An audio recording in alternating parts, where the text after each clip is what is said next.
Hello, ladies and gentlemen, and welcome to the Funk Chronicles. I'm your host, Dr. Turk Logan from Logan Communication and the Funk Museum Hall of Fame and Exhibition Center. With me today, I have a very special guest. But before I go into that, I just want to let everybody know that March is Women's History Month. So we're going to talk about women in the funk, F-U-N-K. And this lady knows all about it. Miss Jannetta Warren, how you doing? I'm good, Turk, and you? I'm growing old gracefully. I'm getting it. The last time we talked, I had hair on my head. You know? That's true. You know, Jannetta, the last time I saw you was at our public relation meeting, and we sit right across from each other. Correct. And I hadn't seen you in ages. It had been ages. Many moons. And I said, boy, I know her from somewhere, but I need to know where I know her from because you didn't blow your horn, and then, you know, from that perspective. But then when I got in my car and I saw, I remember when she was a very young woman. You're still a young woman, but a very young woman, and did backup for the group Zap with Roger. That's right. How did all that happen? Well, it was a strange story. I was actually singing backup for an Elvis impersonator. Okay. And somehow through there, Roger and Larry heard about me and my friends singing background for the Elvis impersonator. So they asked us to, come sing for them and everything. And we did it at my friend's house. Okay. Right there in the living room. And we sung, and it went from there. That's how it usually goes. That's it. We used to do that with Junie when he was in Dayton, Ohio, and we would audition. And he was kind of hard on the people, though, because he called them the soul chickens if they couldn't sing. But then we ran into three young ladies called the Allman Sisters, Gwen, Valeria, and Teresa. Yes. And those three young ladies could blow. I mean, it was all over then. What's your background? Tell us about your background in the business. How'd you get started?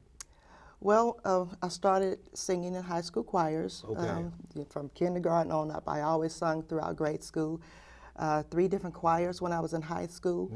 And at the same time, simultaneously, I was working with the choirs and rehearsing with Zap, because I was 16 years old and it happened just that fast. Okay. That day in that living room, they said, well, y'all can sing. Y'all mind coming in here with us and doing this in the studio? So we went straight to United Sound Studio in Detroit. Okay. And we recorded the first, we recorded More Bounce album and the Many Facets of Roger at the same time. Is that right? Yeah. So you picked up on it just like that, just picked up like on the that. music, and that's a talent. That's a gift that people like you have. You can hear it once, they can play it for you, then all of a sudden you fall right into place. Yeah. Tell me about some of your experiences out there with Zap and Roger Well, upon that, going into United Sound, the first person I met, of course after Larry and Roger, was Bootsy and George Clinton. Okay. And that... Say no more. Yeah, that moment there was, it was good though. It was good. It was exciting. And George was just George. Bootsy had on his glasses and his star glasses right there in the real dark studio and everything. And they were talking to me as we were recording, and I'm looking at them and I'm like, yeah. I didn't know what they were saying. Not like singing in the choir, is it? Right. It was a whole different universe dealing with them, but it was phenomenal. Two talented guys, Bootsy and George, just definitely. Multi-talented. Yes. And being in the studio with Roger and Zap and them, I'm sure it just complemented everything. It was all right. And then hearing More Bounce on the radio and going to school, because I was in school, and people were like, girl, y'all song is on the radio.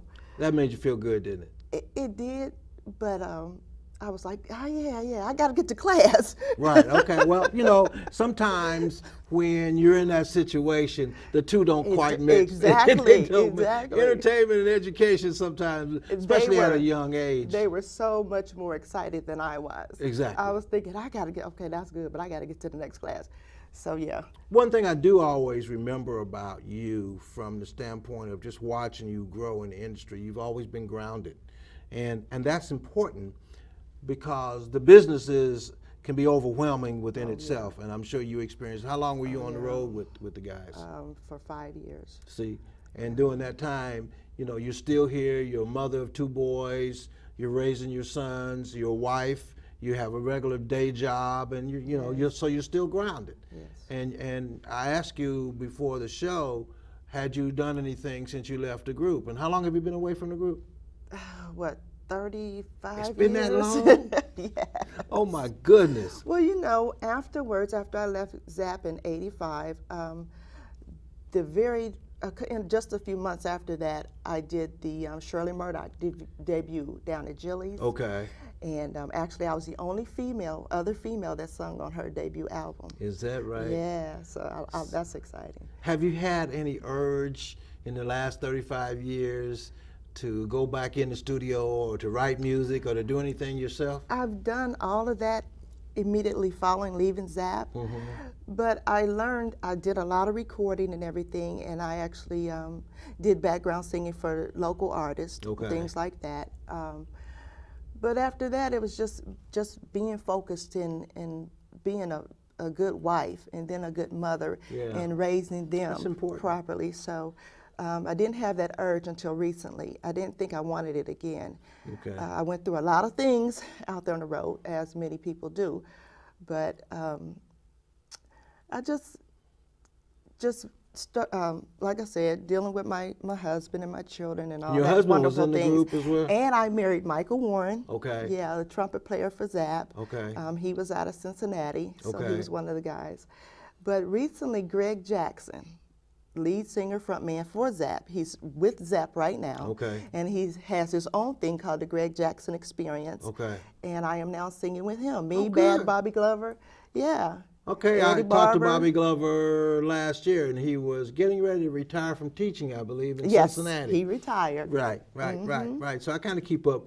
Well, one thing's for sure I've noticed, because I've lived it with all the groups that came out of Dayton and many more, and have some horror stories about some of the groups and some of the backup singers, especially the females. Yeah. But you were with a good group, and I'm not criticizing any of the other groups that came from Dayton, but you were with some good guys that treated you probably like a sister out on the road. They did. They really did. Yeah, I was baby girl out there on the road. I was everybody's little sister. But again, just like other groups, we had our ups and downs. Sure. But we were, Larry was very strict, and that's not a bad thing because it kept us all out of trouble. We didn't get to hang out. We didn't do drugs or anything like that. And that's what our group was based on. Well, people have approached me about that over the years since the tragic accident between Roger and Larry, that they want to tie that into drugs, and I have to stop them right there because, again, like I said, I lived it with these guys. And that's one thing I do know, that there were never any drugs associated with Larry or Roger or ZAP. That's right. Never any drugs. And I admired that with them, because I remember Larry told me one time, I was in his office, he said, Turk, I found a joint in the dressing room of one of my band members, and I fined him $10,000. Yes, indeed. He didn't play that. He did not. Boy, that would make me stop. Exactly. That would make me stop. It did. And we did get fined for little tedious things sometimes. We was like, but we never did it again. But you had discipline. It We was had a discipline. discipline. Yes, we did. And then it showed out on stage. That Yes, went right it to the did. stage. How many Yeah. members were in the group?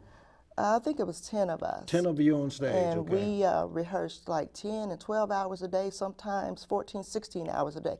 But it showed out there on that stage. It made you professional. Yes, it did. You have 2 boys. Has any of that, those 2 genes, you from your husband and you, passed on to your sons? Yes. Okay. And they don't really want to be in the business, but so that's okay by me. Kevon, 15 years old. He attends Stivers School for the Arts, Okay. and he's a violinist. All right. And he sings in the choir. Can he sing? And he sings, Can he? plays basketball, plays soccer. Does all those things. Does all those things. And my son, Leakim, is at Sinclair right now. Okay, he's in In college. computer graphic arts, and he also sung for Stivers Choir. Okay. Yeah. And you know, I've noticed that over the years, because you said 35 years, some of the artists back then are grandparents today. Yes. And some of them, me, I'm a great grandfather, so been around for a few years. But some of that genetic ability had been transferred on to the kids, through the grandkids, and through the great grandkids. And somebody says, well, you know, I'm Sugar's son, or Right. I'm Satch's daughter, and it's interesting because you can see it, especially if they're on stage performing, and that's why I asked that question. Yeah. Tell me about the group you're with now. The Greg Jackson Experience. Actually, with Greg, we have Eddie Barber, who was a former trumpet player for Zapp as well. Okay. It was Zapp, horns was Michael, Eddie, and Jerome, Okay. and they're all from Cincinnati. Okay. So that was the Cincinnati Great market, connection. great music market, Cincinnati. Yeah, exactly. And they all, they all worked around town together with Bootsy and Catfish and all those people. So anyway, and we had Sherman Fleetwood out of out of Hamilton. Okay.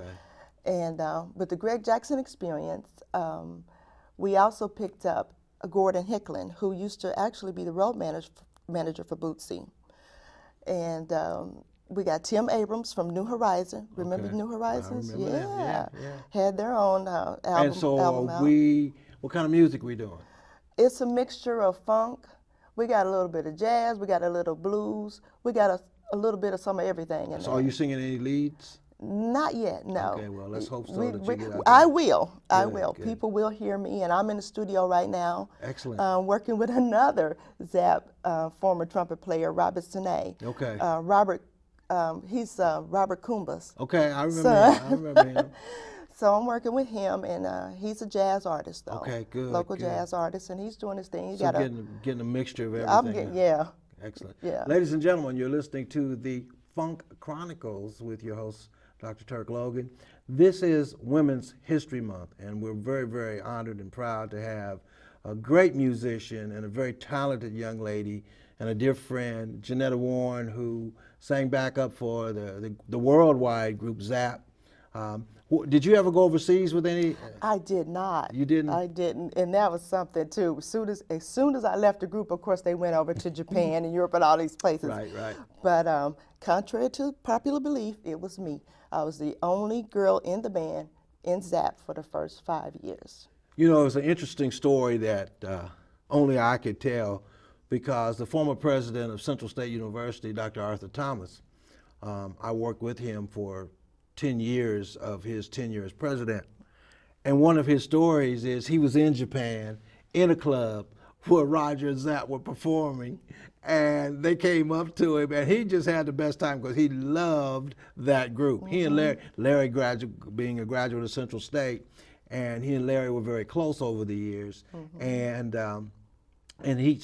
he is 77 years old, and he still talks about it today. That's been 40 years ago. So you didn't get a chance to go overseas. Where did you travel around the country? We hit everywhere around the United States except Alaska, Right. Maine. Right, right, Yeah. right. And you know, you had such a. It's interesting because I say that you're so grounded, but you're back in the studio. And are you recording with these? Because you said studio, you're recording. With Robert Snay, I'm actually doing my own thing. Are you? Okay. Yeah, and I've written a book called Girl in the Band. Okay. Okay. And when is it going to be released? Is it Well, now the release date, I'm not sure of. self-published? Yes. Okay. And it was supposed to be this coming June, but I had to push that date back because of some things going on. But Okay. it will be out, and with that is why I recorded the CD, Right. and it'll probably be Girl in the Band too.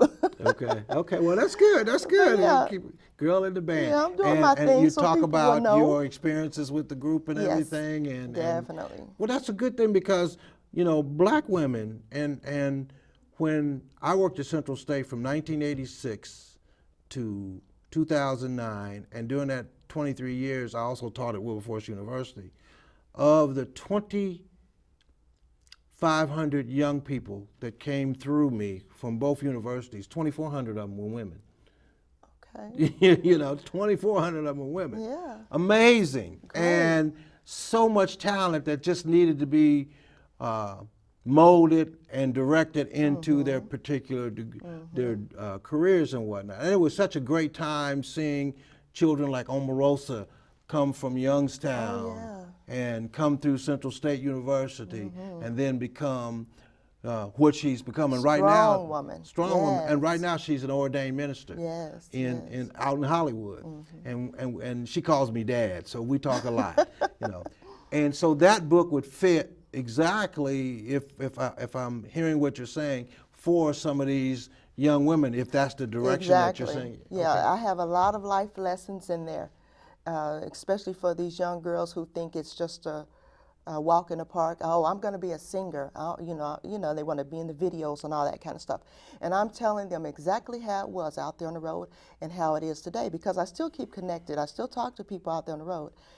And it's nothing to play with. It's out there. It's dangerous. It's very dangerous. It's called show business. Exactly. And so many and it happens across the board, not only in entertainment, it happens in sports as well. Yes. Because my career took me into the press box at Central State University, and as a result of this championship ring, Central State won 3 national championships, 90, 92, and 95. Right. Little bitty Central State University was putting kids in the pros. So they would go from $0 to $1 million contracts. All that money, and that money can change you if you don't know what to do with it. Same way with entertainment. Yes. We lost Larry and Roger in 1998, I believe. And I planted a tree in my yard for both of them. It's a berry tree. And every now and then I get too close to it and it sticks me, it's got little splinters on it. How did that affect you? That morning was, it's still really hard for me now you got me thinking about it again. And I think it's coming up, the anniversary of his death is coming up. It's April the 25th or 26th. It was 1999. 1999. Okay. Yeah, I'll never forget that day. All the phone calls and everything. And I had just ran into Roger a week before that. Okay. And 2 weeks before that, I had talked to Larry. Larry stopped by my house. He's playing with the kids and everything and talking, and, we're shucking and jiving. And it was really nice. And then a week after that, I ran into Roger up at Kroger's. Kroger's on Siebenthaler. Okay. And there he was. I was pregnant at the time. Okay. So, he's teasing with Mike back and forth about me being pregnant again. Roger loves children. He loves adding more and more kids. Right. And it was a good moment. He and I talked about, he was telling me all about his work and what he was doing. You had left the group. This was just before, I left the group in 85 and Roger died in 99. And I had just seen him. And he was like, I'm doing some things, and he was so excited and full of life, as he always, how he was. Right. And he was talking to Donald Duck with my other son, my oldest son, Leakim, and everything. And Trust me. And he asked, he was talking to Mike and everything, and he asked me to come back into the studio. And he, I think at that time he was getting ready to put the original members of ZAP back together. Okay. Or at least have them to join what he was doing, because he was like, I'm doing these things, and you're my sweetness, you're my angel, I need you, I need you. And he asked me to come back. I had just talked to Roger just before he passed away, because I knew he was getting ready to go out west with 2 very known, well-known rappers, Tupac and Dr. Dre. That's right. And I had said to him, because of my position on certain lyric content in the music, which I never had to worry about with any of the dating groups, but did have to worry about with some of the rappers at that time. And I said to him, man, I've always loved you and supported you, but if you get into that market and I start hearing some of the things that I've been hearing, then I'm gonna back up. And he said, oh, Turk, you don't have to worry about that. And then they went out and did California Love, which is a good song. I mean, it went double platinum. And it was 2 versions of it, as I recall, because I had both of them on my radio station. And both good songs and clean-cut versions. And I was very pleased that at least when he got into it, because a lot of people don't know that Roger was a producer. And a lot of the rappers were rappers, but they didn't know much about production. And so they purged that together from that standpoint. And it made a good combination, especially for them to have a guy like Roger in the studio with his studio skills, and that worked for them. And then shortly after that, the tragedy happened. So I was very, very sad to hear that. But so Jannetta Warren today is a mother, she's a wife, and still a recording artist. Yes. And that's a good thing. You are also involved in the Funk Museum Hall of Fame and Exhibition Center. How important is that we put this together and leave a legacy for our children? That is very important. The Funk Center is going to do so many things for Dayton, period. The revenue and everything that it's going to bring to this area. You know, we have right up the street the Rock and Roll Hall of Fame, and then in Canton we have the R&B Hall of Fame, and this thing is going to really put Dayton on the map, even bigger, much larger than what it has. Yeah, I mean, we were already on the map because of all the things that we've done here. But it's very important. It's going to leave a legacy for all of our children. You know, we tell these, like you said, we meet these children every day who were siblings and all this of all these other legends here in Dayton. And like you said, many of them don't know. They don't know, so it's up to us, and this is what the Funk Center is going to bring. We're going to be able to teach them that, and they're going to get the educational part of it from first-hand musicians. That's really, really important. Well, that is definitely long overdue, definitely needed. I've been to the Rock and Roll Hall of Fame on several occasions, and when I walk through there, I'm amazed at some of the artists that I see, but I'm a little let down at some of the artists that I think should be there that are not. You know, and so we could probably close that gap, and again bring it home to Dayton, Ohio, with artists from Dayton and around the world. Jannetta's been great. We, you know, I was hoping that we'd have some time to talk. Didn't think we would be doing it on the Funk Chronicles, but this is even better. So thank you for joining us here.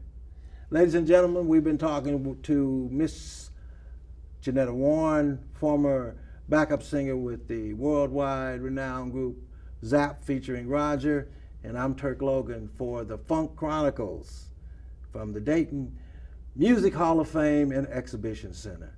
Thanks for joining us.